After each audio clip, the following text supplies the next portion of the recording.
This is Greg Pass with the Americans in Wartime Experience. Today's date is August the 28th, 2021, and I am in Arlington, Virginia, and I have the pleasure to sit down with Maria Carrion. Yes. And we are at the Women's Memorial at Arlington National Cemetery. So Maria, thanks for spending time with us today. Can you tell me your full name and where you were born? My name is Maria de Los Angeles Carrion, and I was born in Bronx, New York. And do you have any military veterans in your family?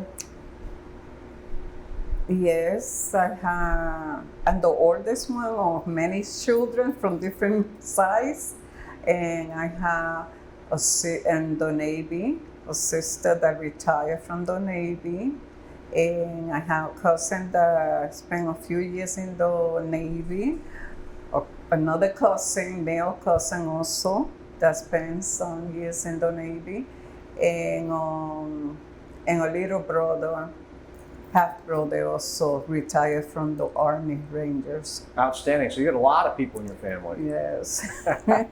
So what about you? You entered into military service in the Marine Corps, is that right? Yes. Okay. When females didn't belong there. What year was this? 1977. So what motivated you in 1977 to raise your hand for service in the Marine Corps? Seriously? A challenge. I was challenged. They thought another veteran thought I was too little, too small, 113 pounds. I wouldn't make it in the Marines, and I took on the challenge and I went into the Marine Corps. Do you remember the conversation you had with your recruiter?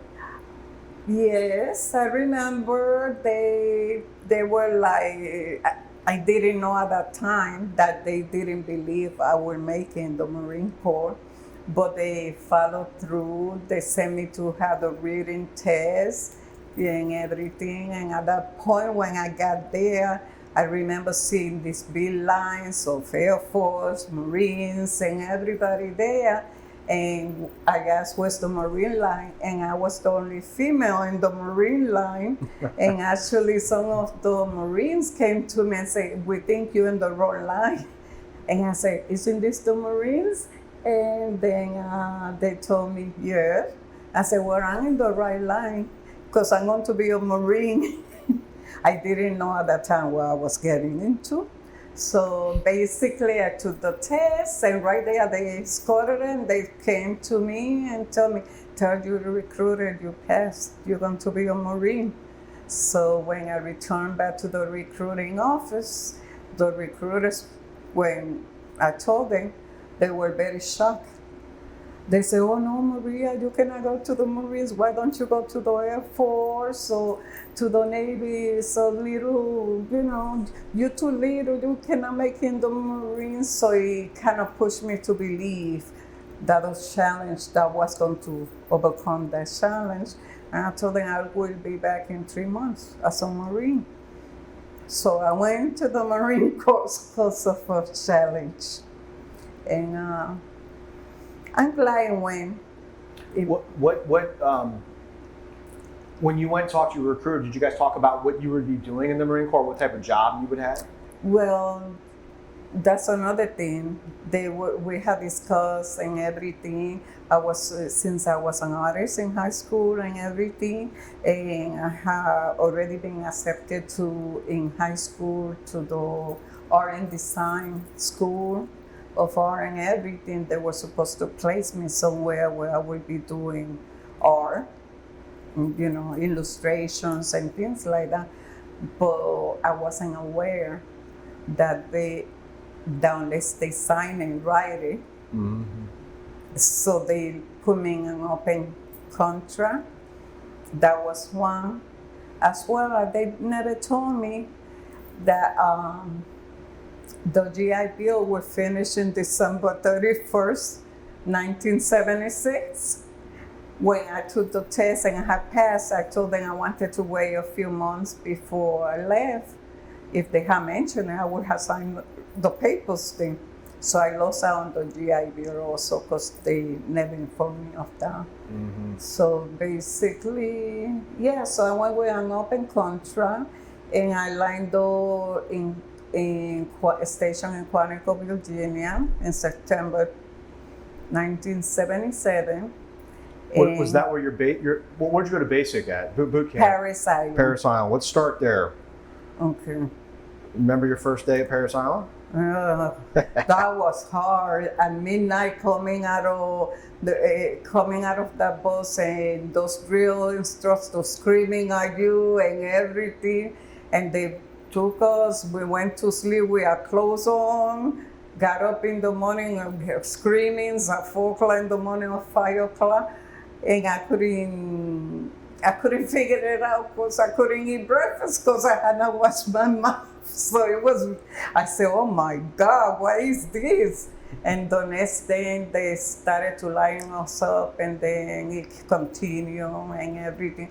Well, I learned, I did sometimes in the Marines, in the middle of the night, got up, washed my mouth before. So when they got me, I was already ready to go. It was the only way I could do it. So were you in a company, all female company, or was it just your platoon, or how was that structured? In 1977 was the first time they incorporated the 3 women's companies. So there were 3 big companies of females that were integrated in 1977 to the military United States Marine Corps. That's where, from there we became Marines, actual Marines. I call it actual Marines because we were separate before that. And now we were together. Since then we started to be the Marines. Were there male or female drill sergeants? Females. And once in a while we have a male instructor, but with females at the same time instructor. Yes, but that was the time that we were all integrated into the regular Marine Corps. So I assume that you found boot camp to be challenging. It was very challenging. And you had a learning experience there. And let's put it this way, I never cleaned so much toilet floors in my life with a toothbrush. One of the corporals had it for me, and I swear, you could eat from the toilet. I wanted to flush myself through the toilet because that day was a killer, you know. Every time they came back in, they would say, oh no, look, I found a hair. No, the 4 of us would say, no, they pull in the hair. We clean all these things and put all the Ajax until our knees were bleeding from so much hours and hours scrubbing and everything. But I learned how to clean. One thing. But I also learned discipline and the strength to continue going forward regardless when you want to give up, which it helped me down years later in my personal life and everything. And so it was challenging like that. I did thought that would run away too, like some of the other girls were thinking. But I was scared of crocodiles and alligators in the bush and the swamps. And after seeing 2 girls that ran away and spent 4 or 5 hours out there, and the military police brought them back, and they put them back to start a new training. And then at the end of finishing the training, they will be dishonorary discharge. I said, I'm not going out there. Wise choice. So I went through it and everything, and I could say it was very challenging. And I believe it's even more challenging than now, because we were not allowed to have pass to go out or anything. We were there to be Marines. We didn't have luxuries or anything. We didn't see people until the end of the training a week before or something like that. We were always in training, going to the gas chambers, doing runs, doing everything that needed to be done. And the only thing I didn't care about that training, they tried to make us ladies, but ladies of the 50s. We look like clowns. They put us to put makeup like in the 50s with a red lipstick and all makeup, so we could have tea parties for the officers and everything at one point, to show how to carry ourselves with a purse in our arm, like ladies. I never seen ladies with red lipstick like that. I thought at that time that we were hoochies, Yeah. but I didn't understand that part of that training. I think they don't do that now, from what I'm told, but to me, it was demoralizing to myself that had to be put like that in makeup and this red lipstick to show men that we were ladies. I didn't get it. I still don't get that part of that training, you know? Yes. It was there. And, but in total, I have to be grateful to the military. I had rough times, but it taught me to live a life. So after you were done with Paris Island, you went off someplace for your advanced training. Where was that at? Quantico, Virginia. Quantico, gotcha. Okay, and so what type of advanced training was that at Quantico? Well, since I had an open contract, it was not much advanced training. They put me in the officers communication school, COM school, and I was assisting the instructors in a classroom, video, and setting up the videos and whatever the instructors were needing there at that part of time. But since I didn't get to be in the military behind a desk and type, I was always volunteering.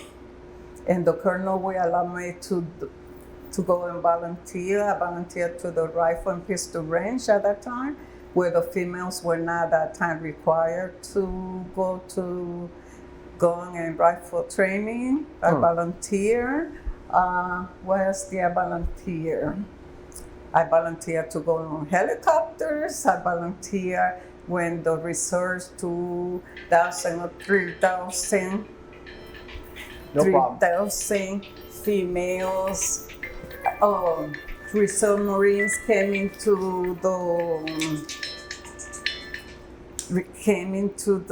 let me turn this thing off, I'm sorry. No worries. Came into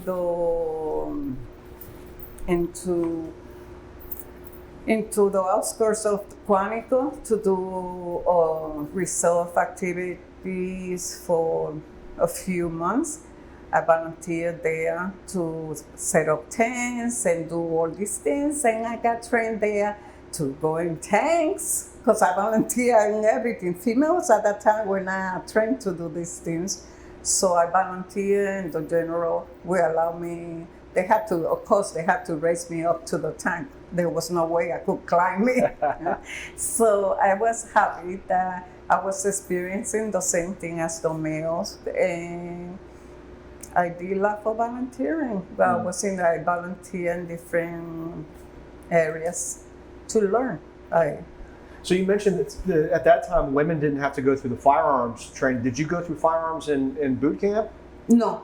Oh, really? At that time, no. Interesting. No, we didn't have no boot camp training in rifle or anything. At that time, females were not even allowed to come aboard a ship, American ship, and we were not allowed to do certain things. Depending on your MOS, you might have gotten some fatigues. So when I went to rifle range and pistol range, I had to borrow from people bigger than me, and boots, and because I didn't have that kind of uniform. My uniform was a female uniform, no fatigues allowed. Mm-hmm. So we didn't get, I think, into the 80s, 79, I think. That was the time when I first got fatigues. Because before that was the satins, but I was never issued satins. So I volunteered. So, because I wanted to be exposed to the real Marine Corps, and I did. And so it helped me to understand the guys and everything. Since I went into the Marines as a challenge, they thought because I was small, and they didn't even have boots for me. I was size 4. they they thought I was very weak, I guess. But I challenge continuously. And if they jump out of a window, I went on top of that window and jumped from that one to show them just because I was little, I wasn't. They were not winning. Mm-hmm. So it developed my character actually by doing those challenging things, Mm-hmm. and it did. Plus, I was beating them, so I really enjoyed that one too. So how long were you at Quantico? Quantico since 1977 to January 1980. Okay. And then then you went to Gitmo then at that point, or? No, when I was in camp school, there were officers, majors, and colonels that were very interested in what I wanted to do in the military and everything. And they advised me to move to Korea, that they would recommend me to go to the National Security Group activity. And become an interceptor translator. And what exactly is that? Well, we intercept the foreign communications and translate them. From Quantico, I was transferred to Goodfellow Air Force Base in Texas, where I stayed there for 6 months of training. And then from there, I was shipped to Guantanamo Bay, Cuba. So tell me about what it was like to be in Cuba. So this would have been still 1980, or was this 81? 1980. Okay. So what's being stationed like in Cuba in 1980? What? Well, the first big thing was it was 45 square miles, the naval base, and the Marines were separate than the Navy. The Navy was further down, and we were in a mountain, on little flat mountain, the barracks, and there were 500 grunts in one hot side, and the National Group activity, about approximately 80 of us were in the other side. So we were not together because we did different with jobs. But at that time, when people say that at that time females were not in the field, I consider that's a lie. It was the Cold War, but they never give credit to the Cold War people that they kept the country safe, because we were the second front for if Cuba was attacked. If Cuba attacked us, we had our armory up in the mountains. I had my rifle, I had all my gear ready to go and everything. So the grunts, 500 Marines, couldn't defend the island if if Cuba came to fight.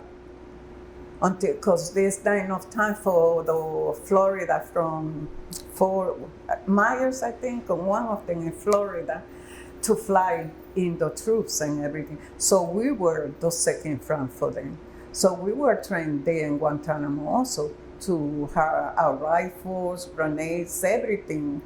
And when I was there, as soon as we came in, they explained to us how it would work, that if in case they touched land, that we were supposed to be out of the island before women and children.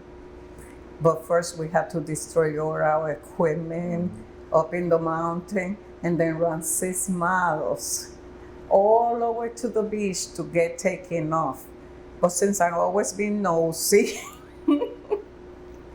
I was checking everything around the house in the mountain, and I found live bombs underneath there.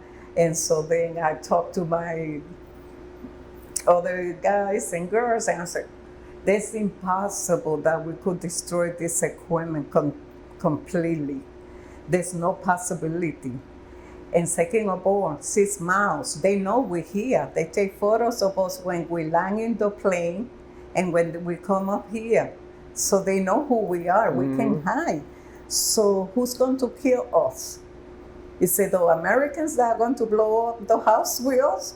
Or is them that are going to kill? So those were question marks that we had, and we will discuss that. Plus, the possibility that we will die there was there. Yeah. So we discussed a lot of that, and it was a difficult time because there were not enough females.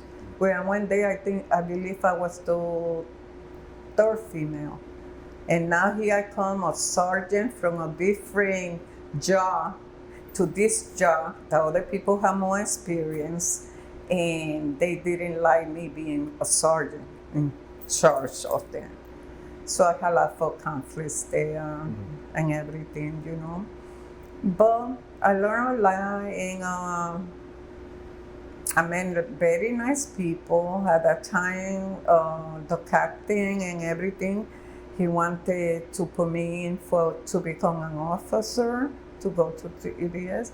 But I always wanted, my dream was to be a sergeant major of the Marine Corps. I wanted to be an enlisted, not an officer. And I said, no, I'm not going. Oh, but nah. I wanted to stay with the troops, And so that happened there in Cuba. They also did exercises to keep the people motivated. There were a lot of programs out there for fun, baseball, different things. I didn't know they had a queen contest, princesses contest there, where Marine Corps shows a princess, the Navy, commissary, everybody. So I was called by the major and say, oh, they bought you the princess for the Marine Corps. I said, the princess for the Marine Corps, what do you want me to be? Oh, no, you're going to, all these princesses, we were supposed to make money for to build a park for children on the base. And I said, I really was shy, And I said, I really don't want to do it. So they talked me into it. I didn't know it lasted 3 months. Oh boy. Oh my God, activities. It was like festivities all the time.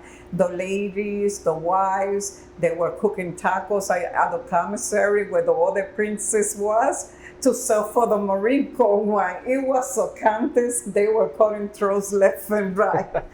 But it was fun because I won actually. I made $9,000. But the one most significant thing I found from there was that it wasn't a rivalry between the girls, except for one that wanted to kill everybody. The other ones, we were all tied together, but there was different activities the children did. So this Navy officer's child, a little 12-year-old, won a contest with some little boats, $75, and they supposed to donate it to one of the princesses. So when the little girl was asked by the father says, "Would you?" "Oh, I want the princess, the Marine princess." The father said, "But I'm Navy." "No, I want it for the princess in the Marines." He had to call me and everything, but it was touching because. From a kid's mouth, this was about having fun and making something positive happen at the base, and it was a very positive event because it was for the children on the base, and everything went very nicely. And I enjoyed that. That part I enjoyed. And another time, I remember they did touch on the base. A helicopter from Guantanamo touched the base, and we were sleeping and we were running because the truck will leave you behind, running in sleeping clothes with the boots and everything, and we had to get all the way up the hill like crazy men and arm ourselves completely, rifles, grenades and everything, and being alert right there. It took a couple of hours to take us back down, but so I just always don't understand why the Cold War was not significant enough to the military Because if you didn't have that kind of all over the United States and everywhere, how was the United States safe? Mm-hmm. If you didn't have the undercover operations and everything. So let's talk about that. So you would, what would be your daily operation? Are you like have headphones on like I do right now, and you're listening in on conversations? Sometimes I will be intercepting communications since I was there were each shift had 2 native speakers. I was one of them. So they had different other sessions where Americans, different nationality, were intercepted. But when a critical came in, then everybody listened, but the native speaker had to be the responsible one for the action. So basically, I intercepted. Sometimes it wasn't no critical. It was housewives talking and everything. Other times I would track I think it was a MiG-21 or MiG-20, one of the MiGs. As soon as he came up board from Russia, it would be like I'm sitting inside the cockpit with the pilot and the co-pilot. And at that time I knew little words that would tell me what they're talking about. And I was flying with them through space until they landed in Guantanamo. Are you typing up, or are you handwriting notes, or Recording okay, the tape, yeah, the old time tape, yeah, and writing the major points that was putting in, because that would tell me which one, if it's an alert, if it's so critical, or it's just BS. Mm-hmm. So I would do that for hours. Other times I would intercept when the SR-171, the spy plane, we were being alert for that one, high alert, because we didn't want the Cuban military to shoot the plane. So we were in alert. So at that time, the native speakers were all myself and everybody else, but I wasn't more alert than anything, because when they start to do certain things, maneuver the military planes in Cuba, and also certain words and everything, you know that they were scrambling and the planes, and they were going to try to shoot the plane, the spy plane, and we had only 10 minutes from Cuba to get to come, to send it to DC or whatever, for them to tell the plane to get out before they shoot it. So that was a very tense time, because they could get shut down over Cuban space, because they would enter the Cuban space. And it was interesting. I loved the job and everything. Other times I intercepted one time when a few Marines got drunk and they passed the water line and they were grabbed by the Cubans. I don't know what happened at that time to them after that, but all these tapes that were taped, then I would have to go back and type all that into a regular, a different thing to be sent. And I remember 1981, New Year's of 1981, when they took the 3 Marines from the water. It was New Year's Eve to New Year's, and they took them, and it was they took Marines. Yeah.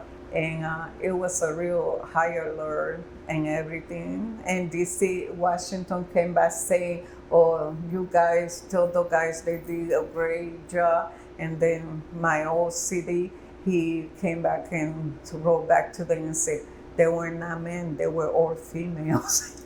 So, gave the credit to the females, because we were out. That's cool. It was 3 of us, females. At that time, females were not seen. Yeah. So those were activities we did continuously, and In Guantanamo, they had a line. I went on helicopters around the line because I was always volunteering. I tell people, I'm a volunteer at heart.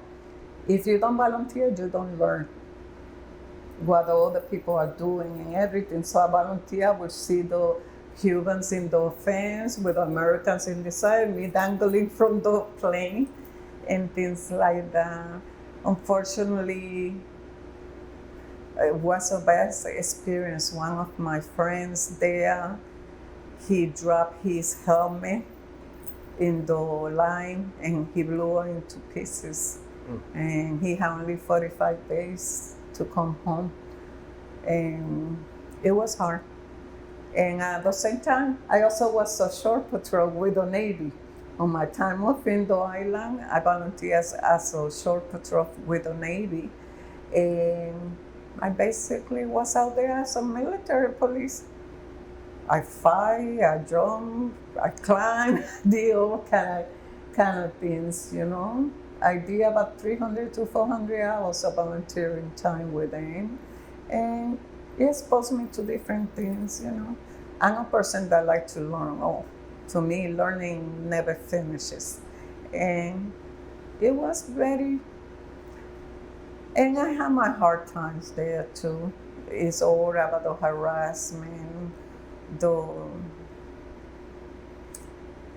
at that time there was a lot of harassment, sexual MST and everything.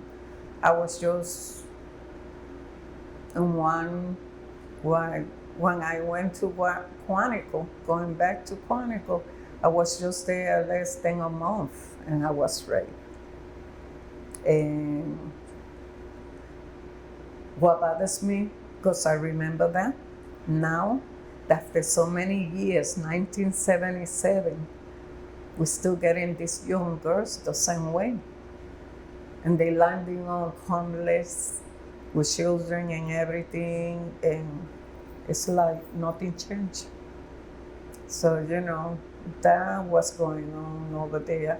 It was like Penton Place in Guantanamo, and you know, 3 females. Then later we have 5 more, but you're talking 500 and maybe 600 Marines, Navy, and all kind of things, and there's no females in the island and things like that.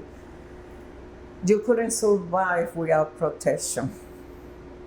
And it was rough because our own majors and captains were messing around with the females, lower ranks and everything. So there was no structure where you could go and talk and say this is happening and everything. So, you know, you just get quiet and keep on surviving, you know.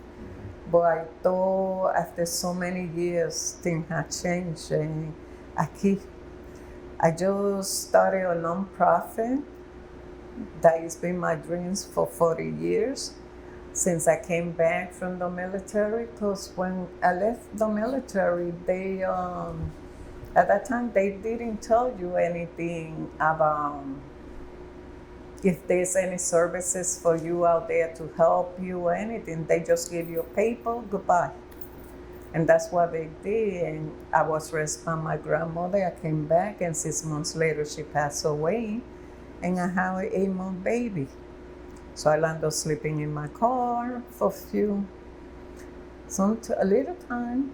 But I wouldn't have survived without the military training, because it's like equally, you know, it was a rough, things happened to me, but I'm still grateful for the training, because it made me able to endure life and everything that happened to me. And I raised my son, but always my dream was to do something for veterans coming out of the military. And it's being accomplished. I just did Coming Home at Last is the name of my nonprofit, and I'm just waiting for my EIN.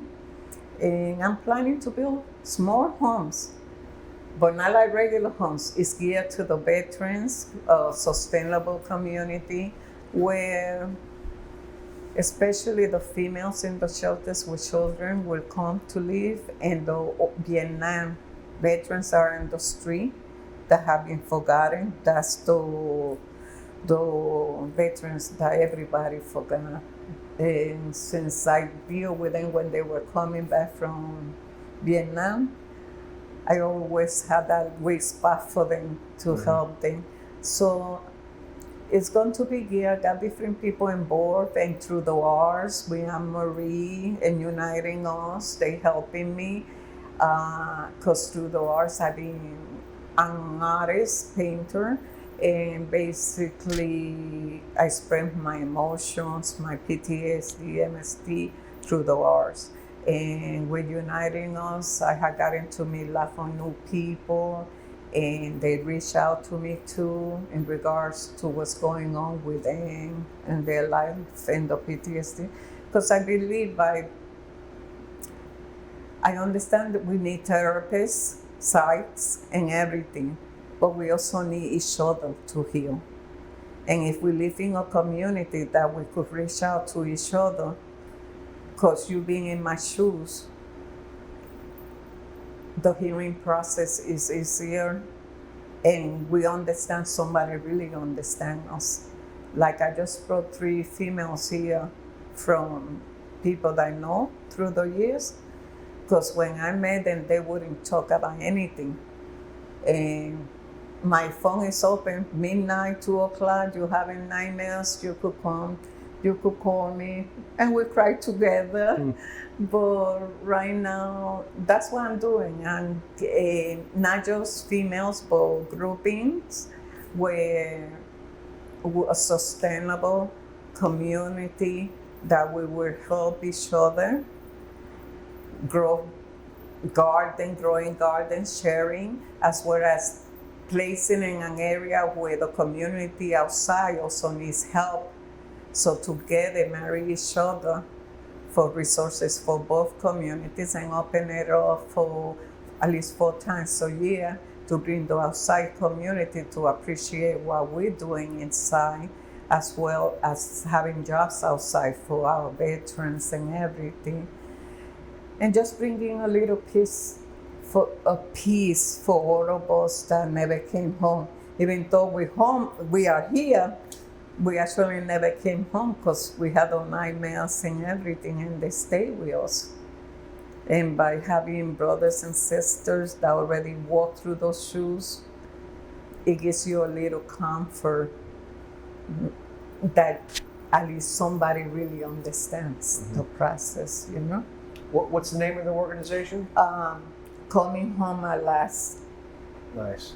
And yes, I'm just waiting for my EIN. Yeah, sounds exciting. And I just going to donate all my paintings to my nonprofit, and through my professor at Lincoln Center. He does a class of art for veterans for free. He's getting a lot of other artists, professional artists, to donate a painting to my nonprofit, so we could have in the internet and everything, bits for the art, so we could make more resources for the organization. And as well, you know, trying to get other people working, like Uniting Us is working with us. We engage so that basically we help each other through the arts and everything. Like Anne-Marie surprised me a few days ago. It made me cry because I didn't know she had put me into a contest with 3,000 other people. And she called me, Marie, I got news for you. One of your paintings is becoming a jigsaw puzzle to be sold here and international. And I said, what? Where it came from? So, you know, things like that, all of us females working together, and in top also adding the male factors, because we need them too. And that's what I'm doing, engaging both sides of the coin and trying to do a better life for all of us. And the newer one, the kids that are going there, I have lots of kids that I know, families that I know, that I have a kid in Florida that I know the mom, and he wakes up in his house and runs in the VA hospital over there already know him, because in the middle of the night, he comes running through the doors with the nightmares and everything. And the last incident he had, he went to Disney World and was there with his wife and Tereso, and he saw a father with a little backpack with a baby. And he was a police officer in Florida. The guy that I'm talking with PTSD, he was a Marine. He saw the little backpack with the baby, and the flashback, he took the baby away from the father and pointed the gun at him because he was in El Salvador, I believe, where they shield themselves with the babies. So he thought the father was hurting the baby. And he didn't die in that intersection in Disney World because basically one of the police officers was a military, and he realized that he was going through a flashback. Yeah. And was able to tell the other officers, hold on, he's going through a flashback, and talk him down to putting his gun down and everything. And basically, after going back to psych and everything, his back, they have his back, you know? But these other things are still happening. And now it's happening more and more because like for the veterans don't feel trust in going to the VA hospital or anything. Sometimes it's not work for me. I worked 45 years of my life outside. I never got any services or anything because I didn't even know it was offered. And when I first started having flashbacks in 2010, after so long, and because I started to get sick in 2007, and I didn't know why it was happening to me. I was falling a lot, forgetting. I was a program director, 160 children, 30 staff members. I reported to the DOE, the Board of Education in New York, to the Board of Health, everything. And I didn't know what was happening to me. And I tried to get help and it was denied. And little by little, Montefiore Hospital, a private hospital, when I got sick, I went there. They were the first one who took the time to look and see what was happening. And I developed seizures and unbalance, my back, everything. And it came out to be the water contamination in Camp Lejeune. I was exposed to water contamination, and they never said anything until I didn't even know about that until I received a phone call from the hospital, but I don't know who called me. But they just say, Maria, what's wrong with you is Camp Lejeune. Do some research. And when I researched, there was so many, thousands and thousands of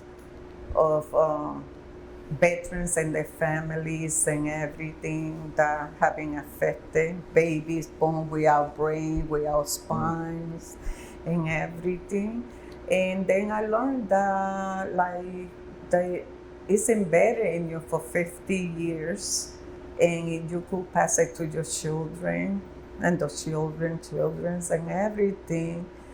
And the best thing I think that happened was when President Obama signed the law in 2014 for anybody stationed in Camp Lejeune or even in Spain, or not even consistent, but 30 days or less, were covered medically by the VA because they were exposed. That's how it was the worst water contamination in the United States base. Wow. So basically it's from 2010 to 2007 was the Camp Lejeune. 2010, I started getting flashbacks, which I didn't know. I thought I was normal. I didn't know I had PTSD, but I was very aggressive at work. You know, through the 45 years I worked, I also working 17 years as a security officer in Our Lady of Mercy. And I didn't know that my aggressiveness was PTSD.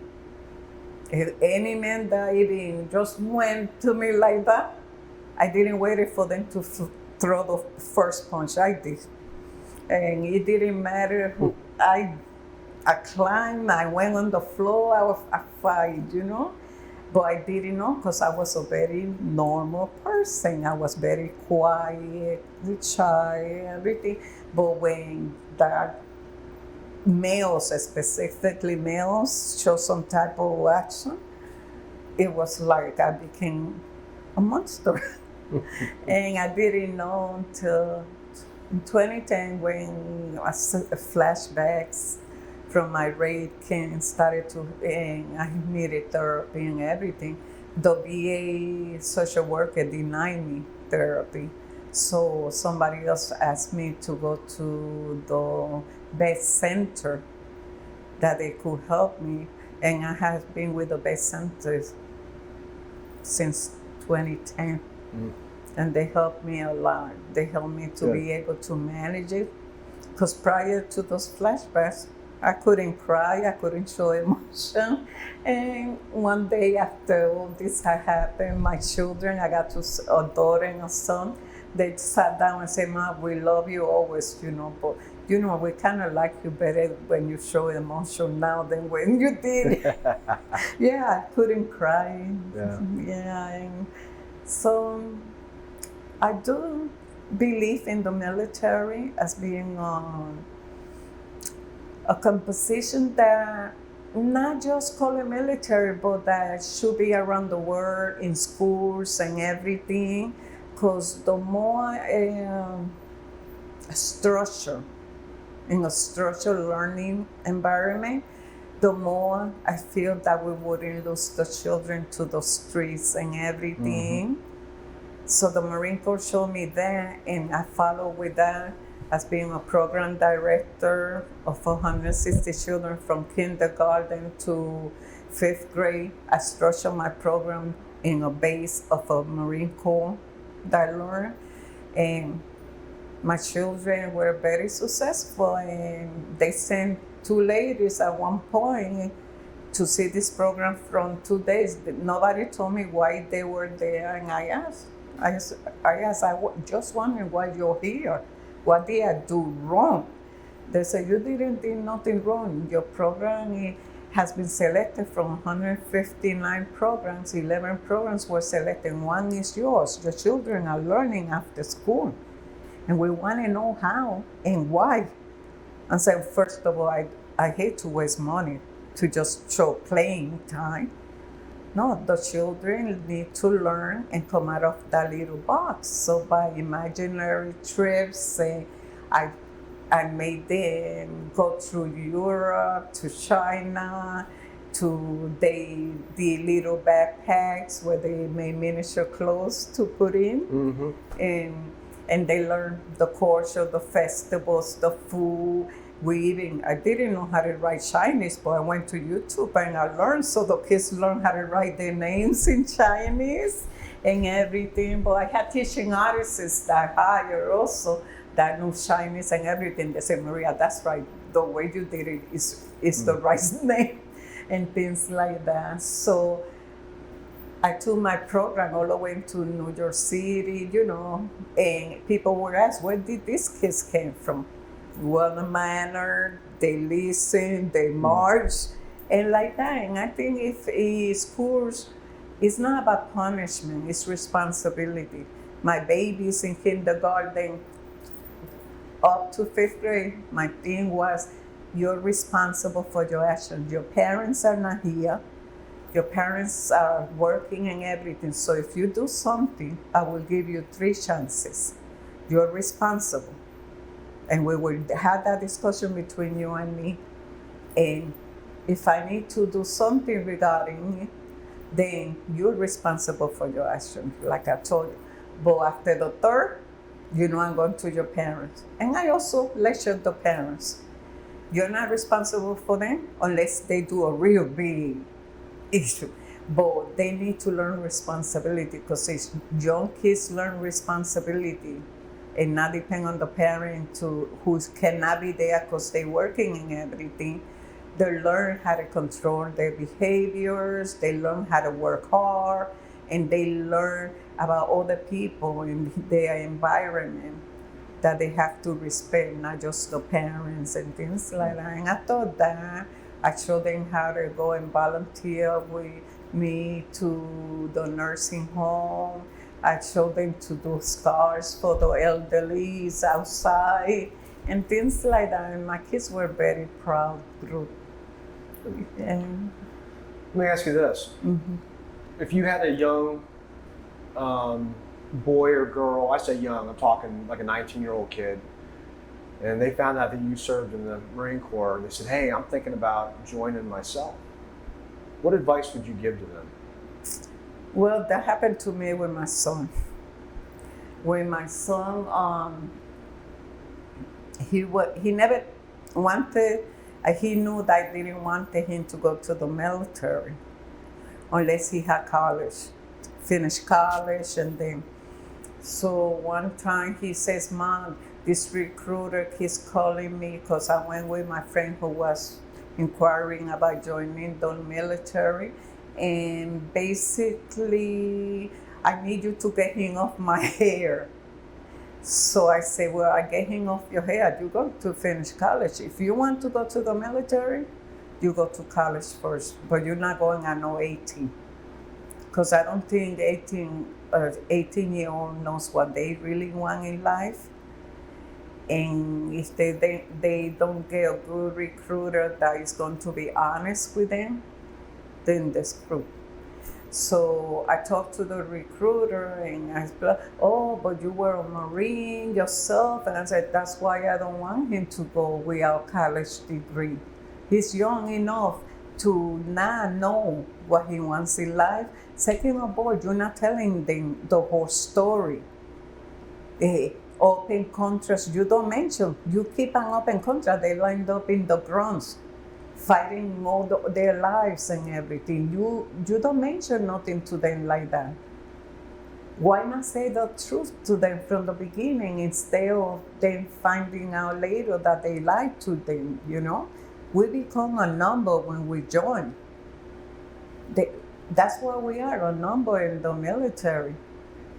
I couldn't believe it when they told me that. Oh, if you get a mark in your skin, you could be charged because you're property of the government. So why don't you say the truth to the new people from the beginning so they don't go there with a forced interpretation of what really is going there, you know? And so my son Dina went to, instead he traveled the 7 continents of the world, and he became a firefighter for New York in the Bronx. And basically in June, this past June, he got 2 medals for bravery because he had left the house, and when it was driving, saw a fire, asked the people if everybody was out. They said an elderly lady was inside. He entered, saved the lady, but thank God that nobody told him there was somebody in the basement. There was a fatality, but if he had known, he probably would have gone down there too, and might not have my son today. So he got two medals for bravery, and I'm very proud of him. And my daughter, she's a festy little kid like me when I was her age, but she's now 28, and I'm very proud of both of my children because my daughter is a humanitarian. She went to Albany University. She did journalism, international studies, women's studies, and in the last semester she was a teacher. She taught semester for women's studies. After that, she went and did her master's, and now she's working with the Colby and everything. She went to NYU to do more classes, and now she's working with a nonprofit that covers 159 other nonprofits across the world. And basically it's based on humanitarian causes and everything. My daughter has been in Palestine looking for the humanitarian causes and everything. So I'm proud for my kids because they want to give back to people. One saving and the other one saving in a different way. So my two babies are and I love them. And of course, my daughter-in-law, she's a child therapist. So I have all the three of them are to work for humanity in helping children, in helping people, Very and good. the rest for sure. So I'm proud of that. But I wouldn't have managed that without the basic training that I got in the military, the good and the bad parts of the military. And at the end of the day, I wouldn't have managed anything. I wouldn't have managed to survive and bring my children. So I am proud. And now after 40 years, my dream of giving back to the veterans and building those homes for them is about to come true. Fantastic. So I'm very proud of my children that they pushed me to. Well, I thank you so much for coming in and telling your fascinating tale about your service in the Marine Corps. And like I said, we will send you a copy of the video in a couple of months. And it's been a pleasure to speak with you. Thank you so much, ma'am. Thank you.